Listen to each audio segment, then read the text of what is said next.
Ever thought about, like listening to music made by AI, like algorithms spitting out like catchy tunes and stuff? Well, it's not sci-fi anymore. It's happening right now.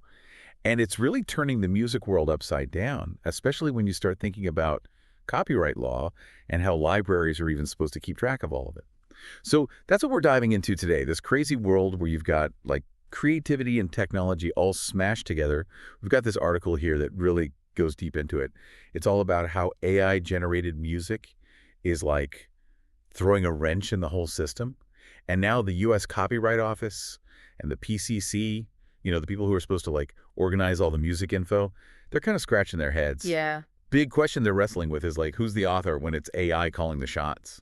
it really is like uncharted territory. You see, these institutions, they were built for a time when humans were the only composers. Right. Now you've got AI in the mix, and it's really like challenging the very definition of authorship. That's a good point. The old system just wasn't made to handle this, this level of complexity. I can imagine. It's like, I don't know, trying to jam a square block into a round hole. Exactly, It yeah. just doesn't fit, right? But what makes this so tricky? Like, what are the real-world implications of not knowing who or what made a piece of music? Well, one of the biggest ones is the potential impact on artist royalties. Like, imagine an AI program that's trained on thousands of songs by, let's say, one particular musician. Mm. Then that AI creates a track that is super similar. Who gets paid? The original artist whose work the AI learned from, or the person who programmed the AI. That's such a good point. I hadn't even thought about that. It's not even just about giving credit where credit is due. It's about making sure that artists are getting paid, fairly compensated for what they created. Exactly, yeah. And it gets even trickier when you start thinking about it from the listener side. If we're listening to a song and we have no idea if it was a human or an algorithm that made it, that really changes how we think about the music. Yep. Like, is it still art if it doesn't come from human experience and emotion? It's a really good question. And it brings up a whole bunch of philosophical questions, too, Rin. Yeah, yeah. Okay, putting aside the philosophical stuff for a second, there's also the very practical matter of what libraries are supposed to do with all of this. So this article is suggesting that catalogers should be using like ethical frameworks to navigate this whole murky situation. Right. And they mention things like virtue ethics and consequentialism, which honestly sound a little intimidating to me. Yeah. Can you maybe break those down for us a little bit? Of course. So let's start with virtue ethics. Basically, in this case, what it means is catalogers have to put truth and transparency first. So they have to be super upfront about what is actually known and what's still unclear about AI's role in making a song, right? It's about intellectual honesty. Okay, that makes sense. Yeah. So it's not about like trying to shove AI music into these old categories. It's about acknowledging like, hey, there's some ambiguity here.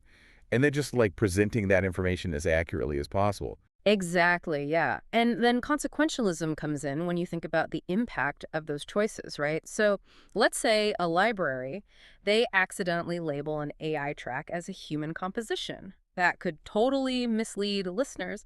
It could even hurt human artists who lose out on recognition and royalties. Oh, wow, yeah. So consequentialism is about encouraging those catalogers to really think about the consequences, the possible consequences of their decisions, and then acting in a way that does the least harm and hopefully the most good.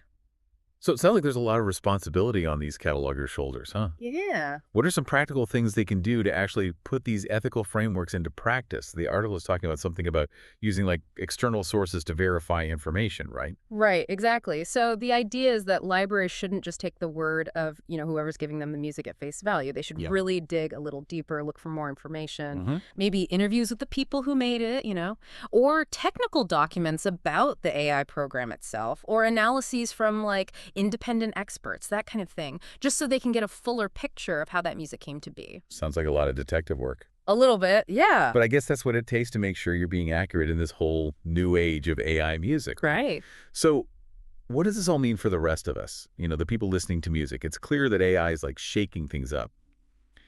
But how should we, as just like regular music fans, how should we approach all this? That's a great question. I think it really starts with just being aware, just knowing that the stuff exists, understanding what the challenges might be, and looking at the information we're given about how music is made with a critical eye. Yeah, you're totally right. It's not about like rejecting AI music completely. No.